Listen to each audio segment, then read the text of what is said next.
everybody. Good afternoon and welcome to the CanDo Podcast, where life is all about what we can do, not what we can't. Today, guys, I'm super fired up to welcome my friends, Molly Carter, Katie Diaz. They are pickleball enthusiasts, life lovers, people lovers, and we're here today so that they can share their story about pickleball, life, family experiences, kids, pets, whatever comes to mind. We just want to highlight their CanDo story. First thing I want to talk about, though, is where you guys get these beautiful t-shirts. You know, we obviously provided the CanDo, but you have a nice touch on the bottom of them. Molly, Katie, welcome to the show. Thank you guys so much for coming on. I really appreciate a few minutes of your time today. Thank you so much for having us. You got it. I guess excited. You got it. First of all, stand up for a minute, Katie. Show your t-shirt. I got a little CanDo, and I even have Diaz on the back. Oh, I love that. I didn't even notice that before. Well, let's see. I've got Carter. Can you see it? No, your hair. No. A little bit. It's okay. It's okay. Yeah, Molly, we don't need this. It's good. It's all good. So, guys, I'm so excited. We were introduced, because for our fans that don't know, for our listeners that don't know, we really, here at CanDo Keto Krisp, are super excited about the pickleball community. And Molly and Katie reached out to us about they love the ethos of CanDo and what it means. And I wanted them to share their background and how they got started in pickleball. So go ahead, Katie, you first, and then Molly, you go ahead and chime in. Tell us how you got started in pickleball. Before I tell you that, Adam, I have to say what the reason why my brother-in-law Alex had reached out to you in the first place is I too lost 40 pounds doing keto, and I love eating that way anyways. And to have the keto bars as an addition to how I was already eating have been a game changer. I keep dripping on Molly about keto, and she started to transition also towards that way. She loves the bars. Like, we're so obsessed with them. So thank you so much. Well, guys, thank you so much. And I love to hear that story. The most important is the weight loss and how you feel. Talk about that going in and what it was like for you to get started and where you are today. I can just see the smile on your face. The bars are great and we love the bars and we're so thankful that they taste great and satisfy everybody's appeal for eating. But talk about your journey on the keto diet and just talk about that. What comes to mind? So I have tried like my whole life. It's been like a struggle. I've always was kind of nauseous all the time. I never really felt that great. And so I tried doing like super clean eating. Nothing was really sustainable for the long term for me. And then I found out about 2 years ago that I got diagnosed with celiac disease. So I realized maybe gluten was part of the issue. I felt so bad. And then transitioning over into the gluten-free diet, you find all these gluten-free things that are great tasting, like crackers and breads. And, now there's a million gluten-free things you can substitute with cookies and all this stuff. But with all of that comes carbs. So I had a huge weight gain. And I thought, I'm just going to give the keto thing a whirl. I did a ton of research on it. Thankfully, with a lot of diets, it's super costly and, you have to invest into this or invest into that. And for the long term, it's not really a lifestyle change. With keto, everything I did was stuff that I had done research on, how to track your macros and all of that stuff. And I just found it to be a super easy transition. I was eating delicious food that I naturally loved and cooking it really for my whole family. I have 3 little girls and a husband. So I just transitioned over and the weight just came pouring off. I really didn't even exercise for the longest time. It was just doing what I did in the kitchen and of course, tracking those things. So then when I started playing pickleball again, I was like, so it was such an easy, you always feel like when you're starting to exercise, when you're heavy, it's so difficult to think of like what I have to do in the gym to get back in shape. But thankfully I had already lost the weight. It was just toning up my muscles and, practicing, increasing my endurance and things like that. But I found so much energy on the court. Molly and I are in training mode for nationals. So we're texting each other our eating plans and what we're doing for working out. And it's all just been really fun and exciting and pretty painless considering keto is super tasty anyways. Yeah. Thank you so much for sharing your story. It's awesome. And as I listen to you tell the story, I can relate because I didn't even know what keto was. And yes, I'm thankful to be a founder of a keto bar company, but I was just like everybody else, just Googling different diet plans, Googling what keto was. And I've never proclaimed myself to be a keto expert at all. But I just found, like you, just found the weight came off and it was great. And you hit on a key point, Katie, that it's a lifestyle. It's not a diet. It's a language. It's like, when you're learning Spanish or something, it's a completely different language.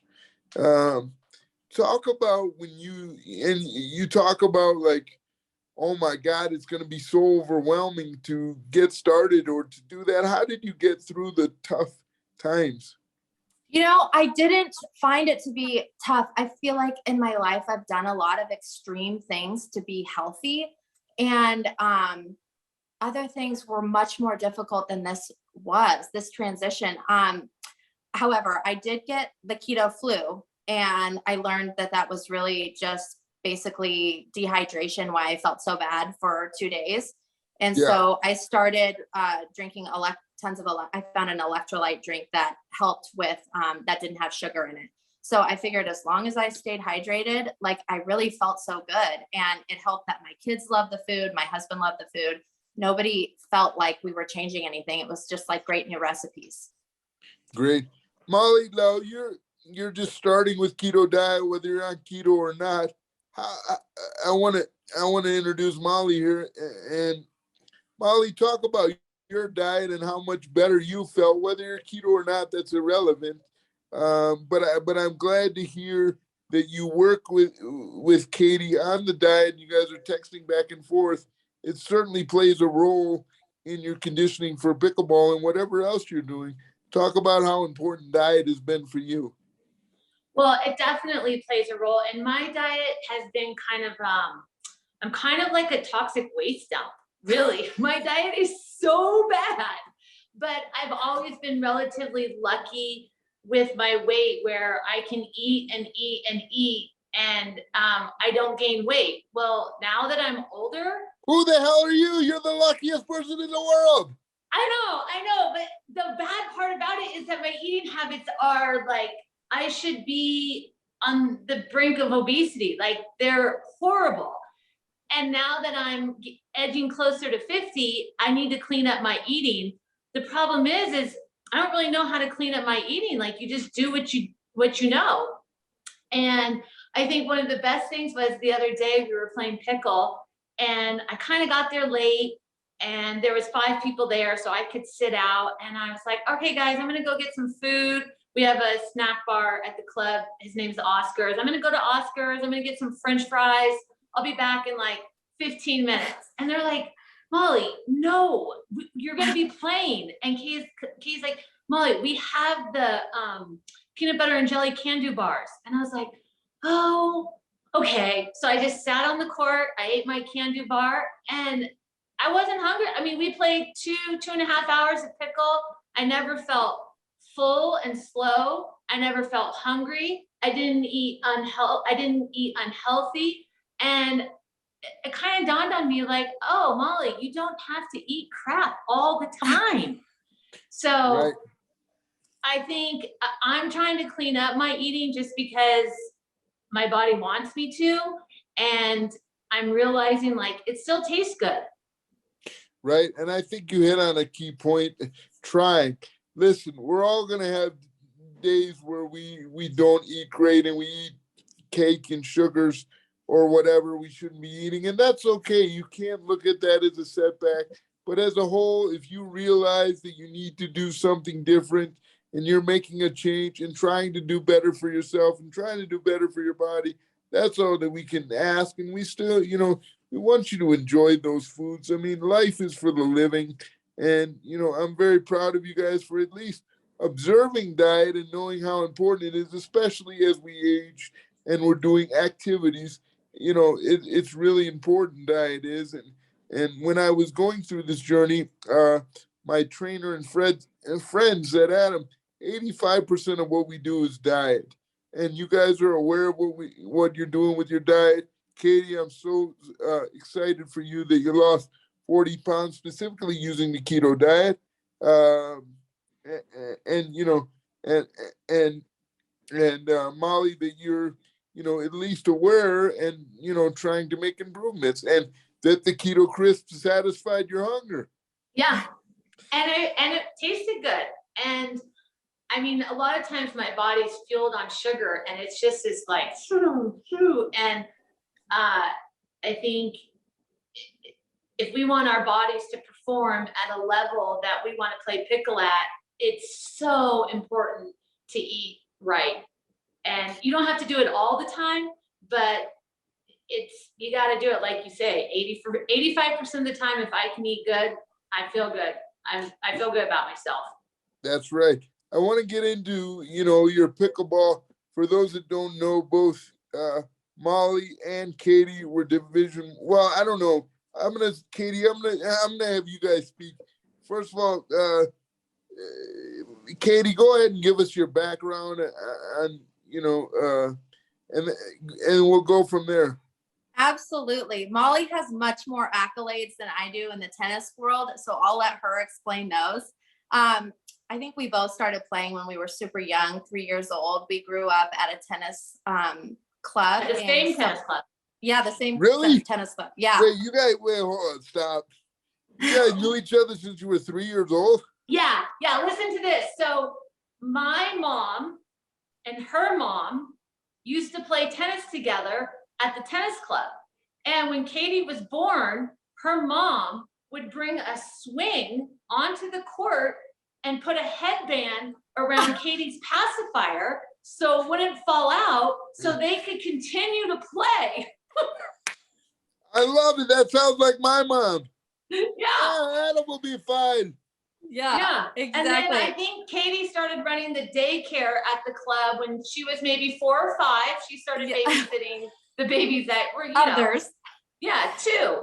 I'm 12 years older than Katie, so I just knew Katie as the little rugrat running around like bothering us all the time.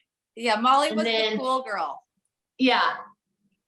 And I went off to college, and then that's when Katie started, that's when she was playing juniors, when I was playing college tennis.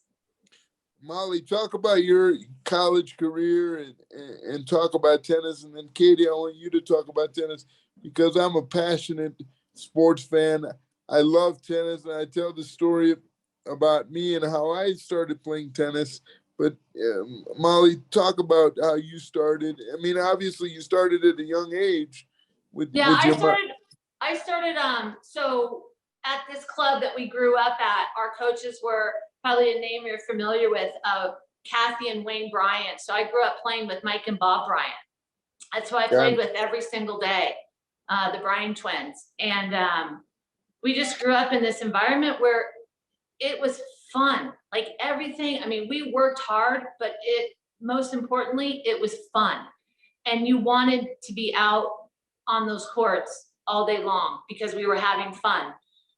So then when I went to college, I knew that picking my college, really, I picked it based on the coach, which coach I liked best. I had offers to, I think, LSU, UCSB, San Diego State, Arkansas, and I chose University of the Pacific in Stockton, California, and Bill Mays, who played at Stanford with John McEnroe, was the coach there.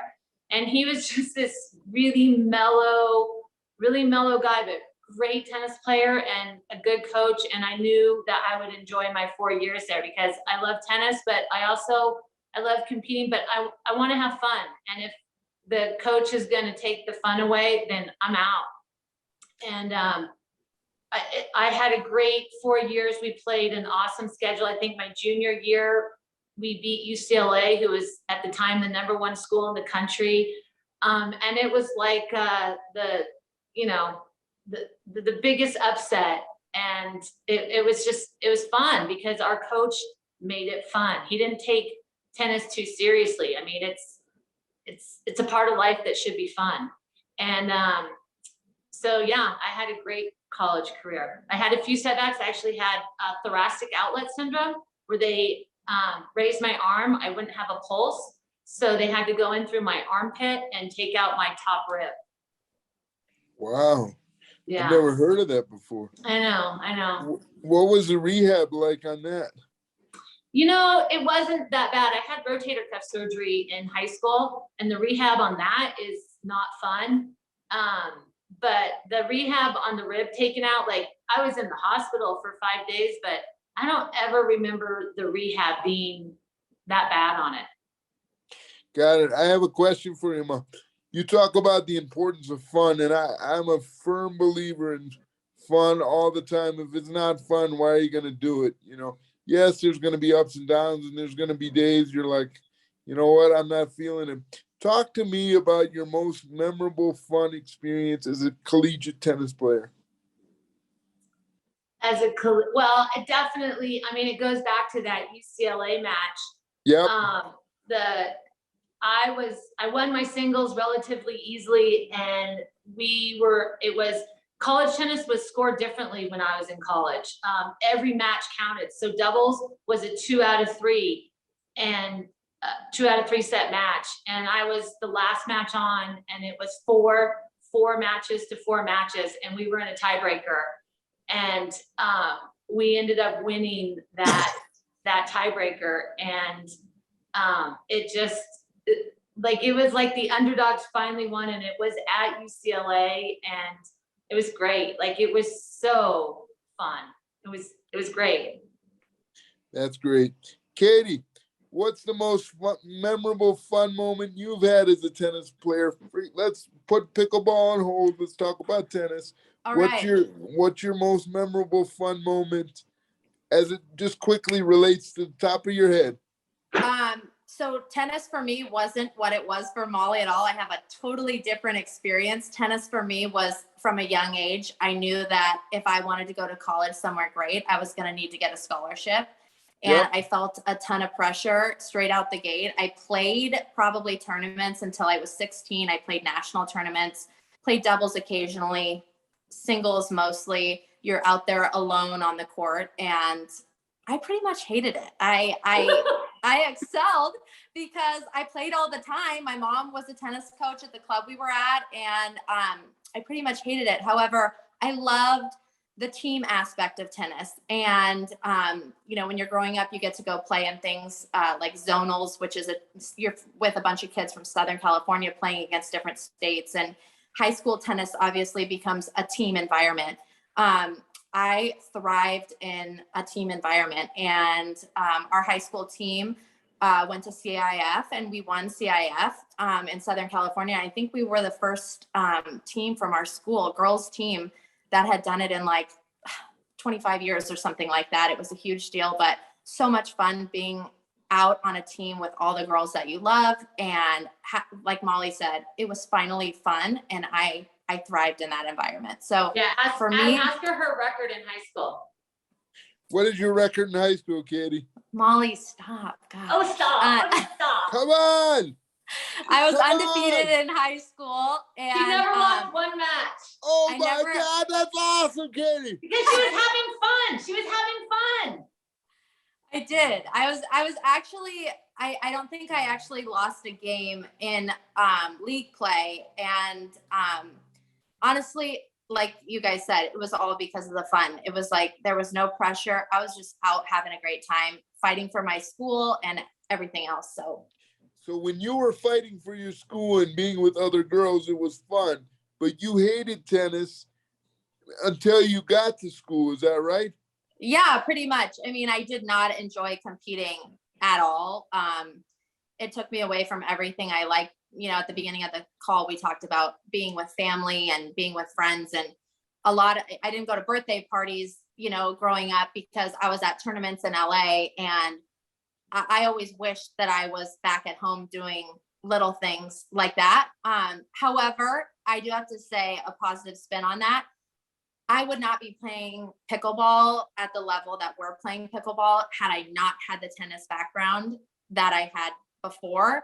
And I am so grateful for the opportunity now, because sometimes you think like your time's over as an adult, and you know, your time's up for competing and all that thing. There's not many sports that you can still compete in a high level. So, you know, tennis, golf, pickleball now, that you can go out and compete no matter your age, you know? So I am grateful for the opportunity that I had when I was a kid, because it's given me this now. So, You know, you bring up a great point, and that's why I love pickleball, you know, because it gets people out, it brings the fun, and it doesn't matter what size, shape, age you're in, what level, there's a level for everyone.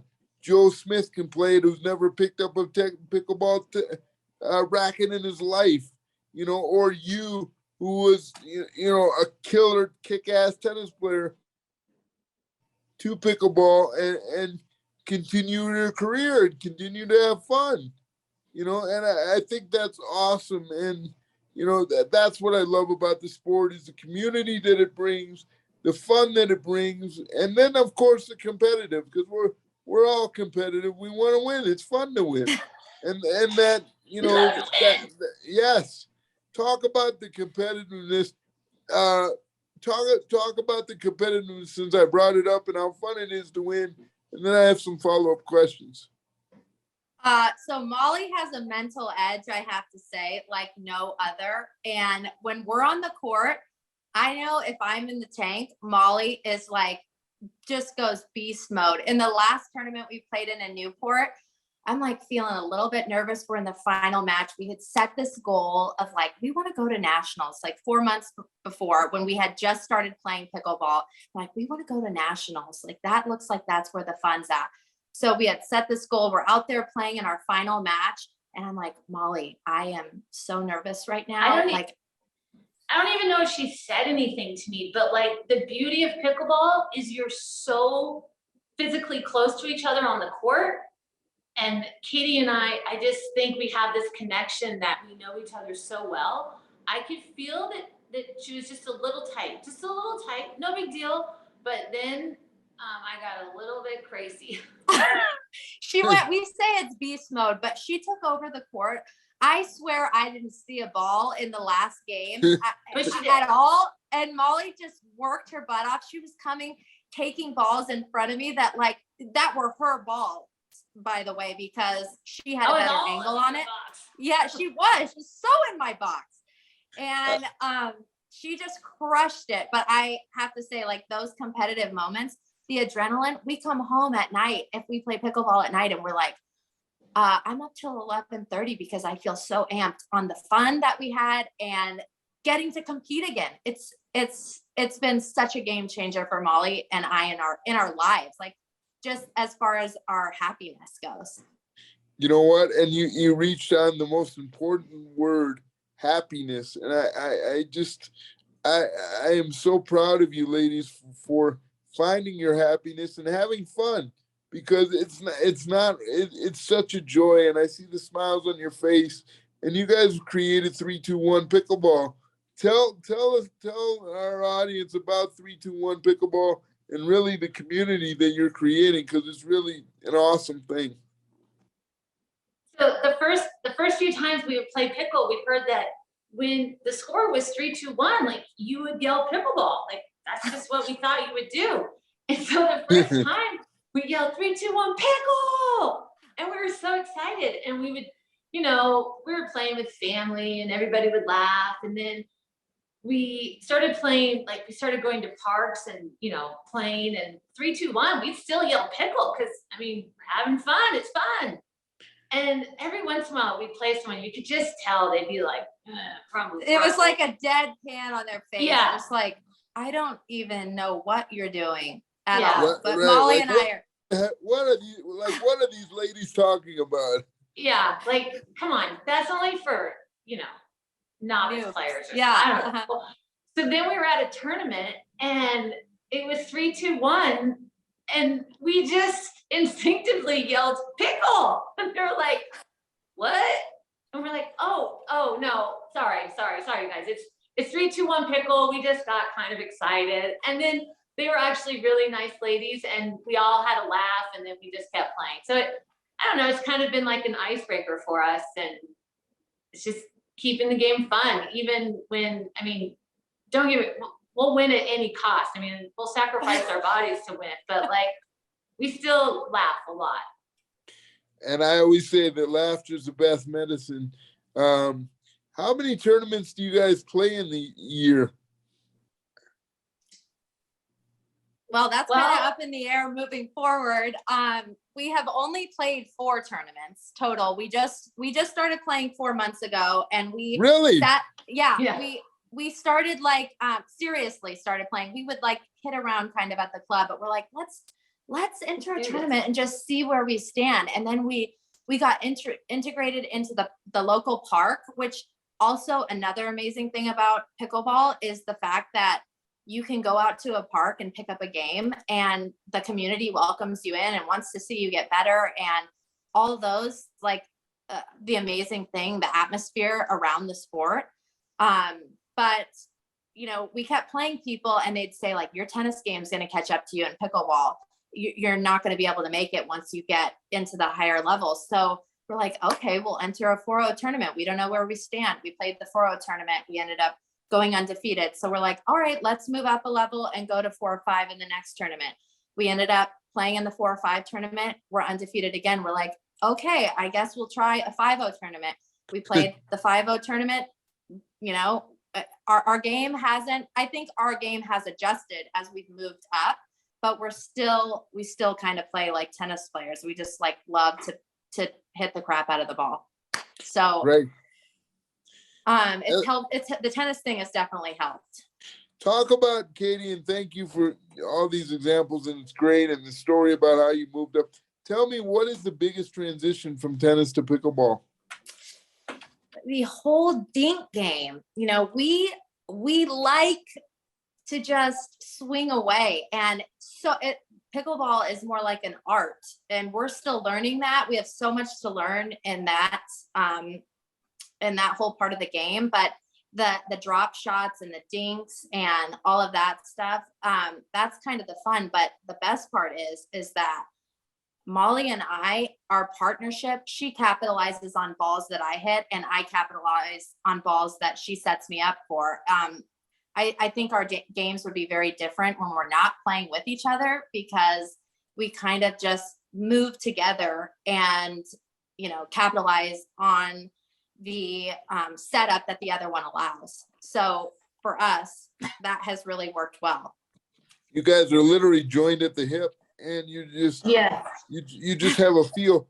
Talk about just that instinctive, that ability to, and maybe you can't even answer it. I'm just fascinated by just automatically knowing each other's tendencies, and I guess it becomes second nature with practice and just hanging out with each other. Talk about that. Talk about just the partnership. Well, I think there's a couple things that go with that. Obviously, Katie and I have a level of, we're comfortable with each other. I trust her. I know if somebody has my back, I want Katie having my back. Like, it's Katie Diaz has your back, you're golden. You're good. You're good to go. Yes.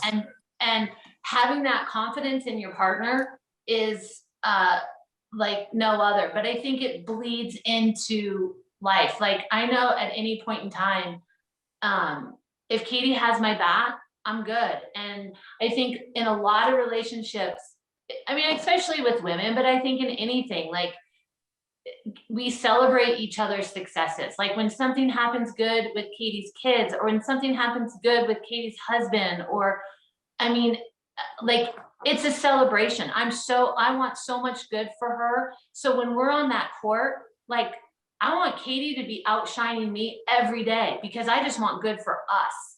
And I see a lot of times in partnerships, I see eye rolling, I see blaming, I see a lot of things, but when we're playing together, it truly is us. And I know that she wants good for me and I want good for her. And I think that's what's so unique.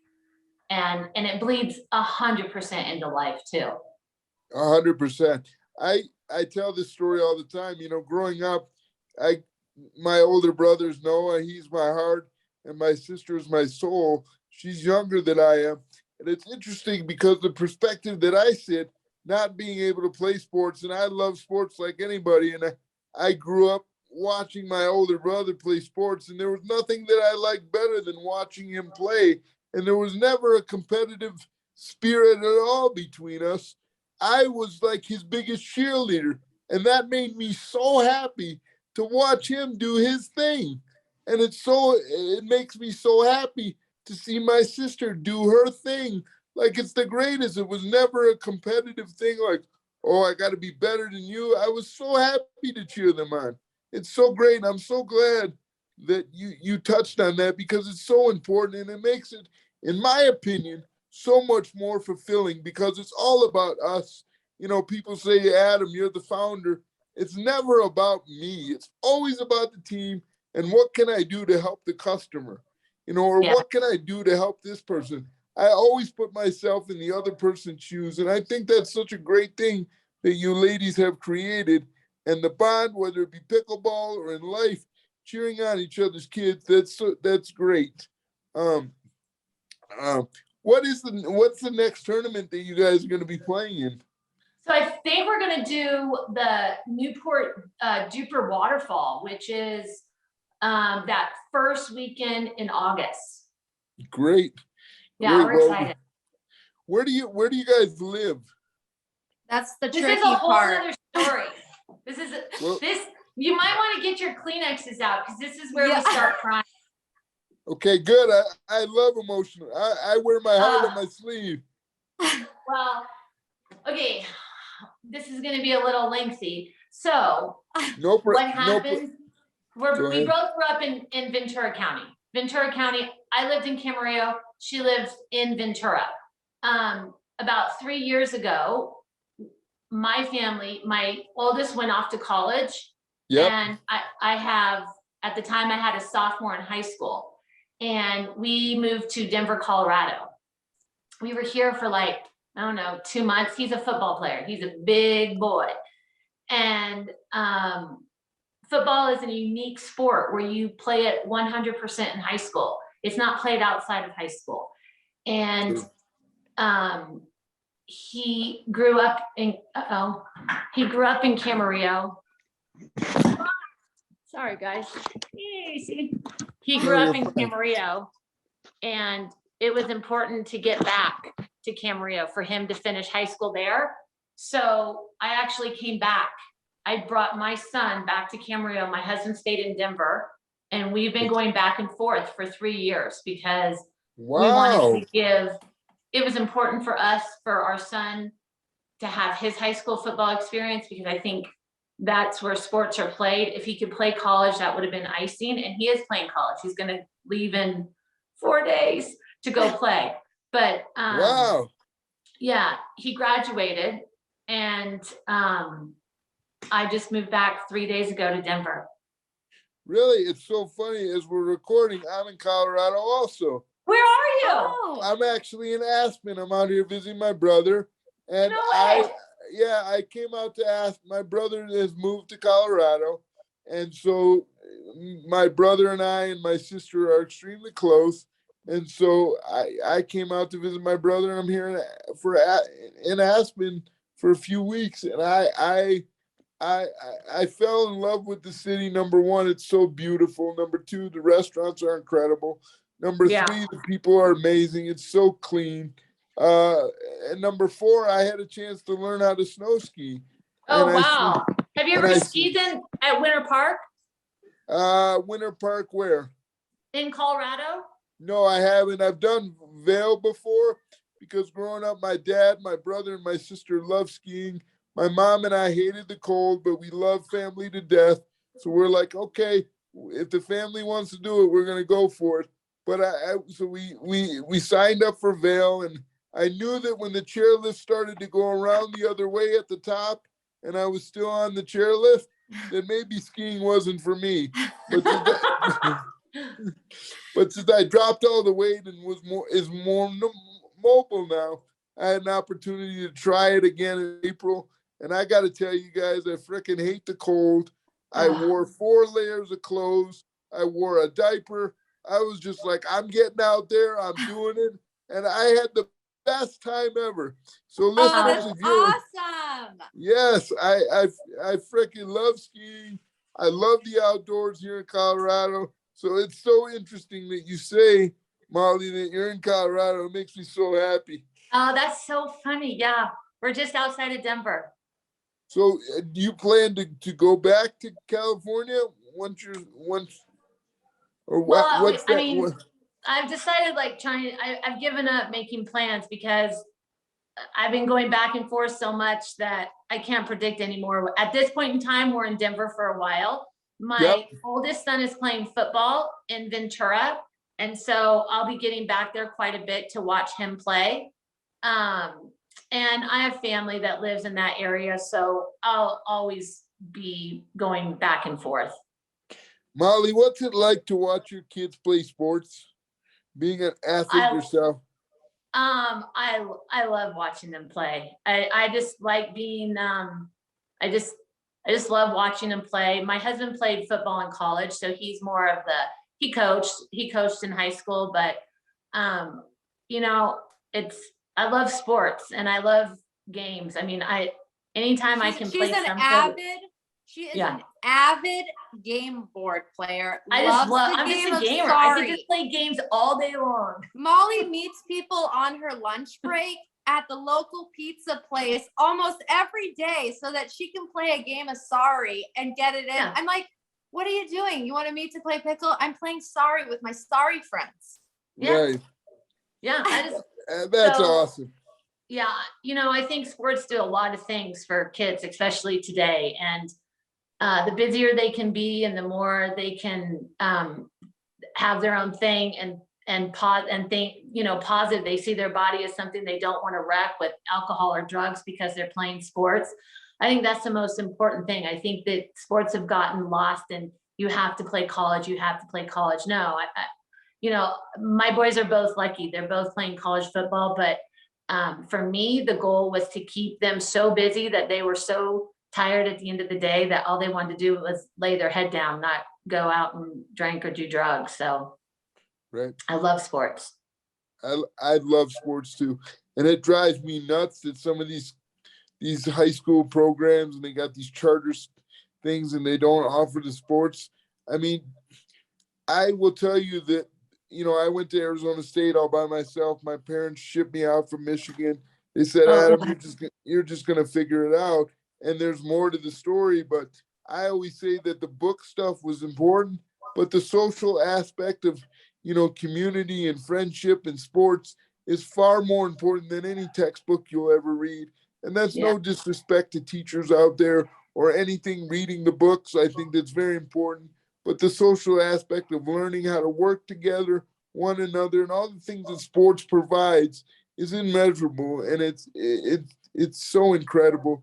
And I just encourage, kids to try sports, whether it's playing a game of Sorry or whether it's, playing pickleball or tennis, just getting out, getting away from your phone, removing yourself from video games. I mean, everything, in moderation is cool, but just to stay inside, I always encourage people to get outside and do. And this is what I love about Colorado, getting off on a tangent. Everybody that I meet is out doing something. They're extremely active. I remember one of the first trade shows that we did in January. It was like 38 degrees, but people were still outside hiking. And it's a state, it's a community where people are active. And I really think that helps your mental outlook a lot. That's crazy. Absolutely. They don't care. They don't care what the weather is like. We lived here before, and I'd be like, oh, it's snowing. I'm gonna go to Costco today. There's gonna be no one out on the road. Like, nobody cares. Nobody cares it's snowing. Everybody just does their thing. Right. It's the can-do attitude. Yeah, that's right. Seriously. Katie, tell everybody about your kids. So I have 3 girls. I have an 11-year-old, a 9-year-old, and a 7-year-old. I am a homeschool mom. Really? And yeah, so 3 years ago, we decided to start homeschooling. The little school that they were going to in the city where we lived in closed, and it had always kind of been on my heart. And so I said, now's just as good a time as any. And I just dove in, and we have loved it. We love the freedom that it provides, and that I get to be with them all the time. I'm grateful that I get to stay home as a stay-at-home mom. And for me, it just works really good. The kids love it. They just started Irish dancing, which is something I did when I was little. And they're doing their first competition here in August. But that'll be their first introduction into competitions and things like that. So how do you keep structure during the day that a traditional school would provide? Because I'm fascinated by homeschooling. I think, my personal opinion, that it would be completely ass backwards, but I'm glad that it works for you. I think it's great.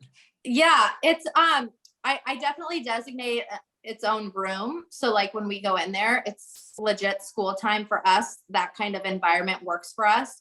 So I have a room in our house that is dedicated to only school. And we just try to create a routine of same thing. You get up in the morning and you get dressed, and we go into the schoolroom and we do our schoolwork. And thankfully, we have a great charter school that we're involved with, that a great teacher that I have that I contact and give her, our information, our progress, make sure that the kids are still staying up with state standards and still doing state testing and all of those things, because I want them to be able to integrate into any public school if we decided that was best for one of our kids at any given time. And then they have so many activities through the school that we can do park days. We can meet up with, other homeschool friends and do whatever it is that we want to do. We just fit it into our day. So it's really been great. And also to be able to tailor to each of my kids' learning habits, because they all learn differently. Some of them are visual learners. Some of them like to, touch things to, for math, they like to have different things that they can group and things like that. So it's been really, really good for them. And just our family time together has been awesome. So we'll do it as long as we can. Yeah, no, I think that's great. And, I think and you bring up a really great point, is every kid learns differently. I think that every person has a gift and they have their own special way of learning. I wasn't the smartest person in the room by any means. School was very, very difficult for me, but nobody would outwork me. And I just figured out a way to get it done. Whether I had to work on a school project 2 weeks before, I remember my college classmates would be like, dude, why are you starting a project 2 weeks ahead of time? Number one, because I do horrible when it comes to last minute. I like to plan things out. And number two, I know my learning style. So it just takes me longer to get stuff done. So I have to prepare. And I think if you're not preparing, you're not winning. And so I think preparation and knowing who you are and helping shape your kids is so, so cool. So I love that you're doing it. I love that it works. And I also love to learn that there are support systems along the way. I always thought, dummy me, that homeschooling was you're keeping your kids at home and you're not interacting with other people. And boy, do I have that wrong. You know what? You are not alone in that. I think so many people think that way, but times have progressed, and I feel like everybody's learned I mean, I think you can do homeschool the way that you're saying, but for us, we don't choose to do it that way. And I love that I have support and that I can call on another teacher, certified teacher, who I'm like, I don't know how to teach this. And she could break it down and send me all these, examples of different things that I can do. Like, I'm so grateful for that. Guys, I love this conversation. We could talk forever, but I want to wrap it up. One of my favorite things to ask, I'm going to ask you first, Molly, what is your biggest can-do moment? The first thing that comes to your mind, regardless of whether it's kids, whether it be a tournament, just what is your biggest can-do moment? My biggest can-do moment. Let's see. God, I think I'm gonna relate it just to pickleball, because that's what we're doing right now.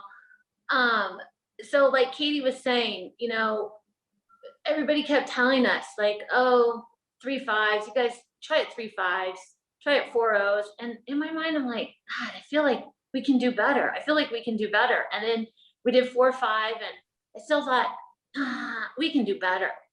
And so we entered the 5-0 LA Open, and I was nervous. Like, we got that first set, and Katie was keeping us alive. I mean, she was definitely keeping us alive in that. And we lost the first set 12-10. And I look at Katie and I'm like, we can do this. And she was like, yeah, I know. And we pulled that second set out 11-9. And then we won the third set 11-5. And that was at the 5-0. That's the highest rec level you can play. And then after that, we played the number 1 seeds, and we just ripped through them 11-1, 11-8. And I was like, dude, we can do this. And we did it. And it was just like, it was our first 5-0 tournament, and we did it. And it just made me believe like we can do this pickleball thing. And it's like a whole new lease on life. With both my boys going to college, I didn't know what I was going to do. I mean, I've been so enjoying the ride with them. And now it's my turn to do. It's my turn, and I can do this. And it's so exciting to have something that's mine. That's great. And I want to step in there because something that yours, it rings a bell to me. And I don't know how many times you said the word can do in describing your can do moment, but it was really, really, really, really cool. I want to I always love sports. And like I said earlier in the program, nothing made me happier than watching my brother Noah or my sister Erin participate in sports. But about 12 years ago, I picked up a tennis racket, just fumbling around. And my buddy's like, Adam, you can actually do this.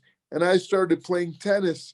And guys, it opened up. I cannot tell you how excited I was to actually go to a store and buy a freaking racket that was for me.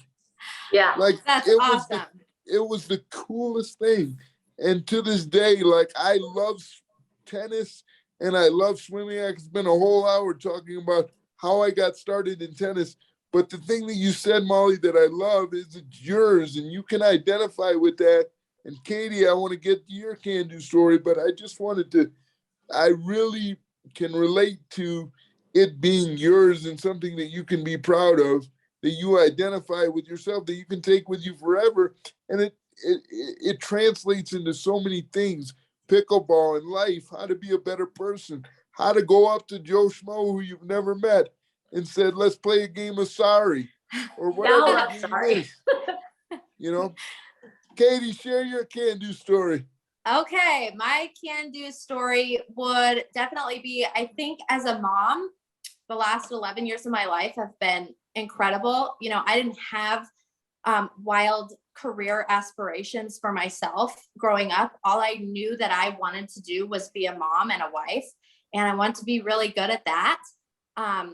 I did that. I love it. I love being a mom. I love getting to be with my girls, but I think balancing having your own thing like Molly said, is hard. You're doing for your family.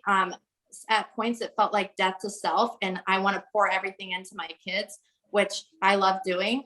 But having this second chance to not only get to compete and push your body to different levels is, like Molly said, having the second chance to do something great that's my own. And now even better because we get to share it with our families as well. It's like Molly's husband is playing, my husband's playing, our kids want to play with us. We can all do it together. And for me, it's that. Guys, I really, really enjoyed this conversation today. Thank you guys so much for the time. I wish I could. That's the one thing that I hate about Zooms is you can't reach out and give the person a hug.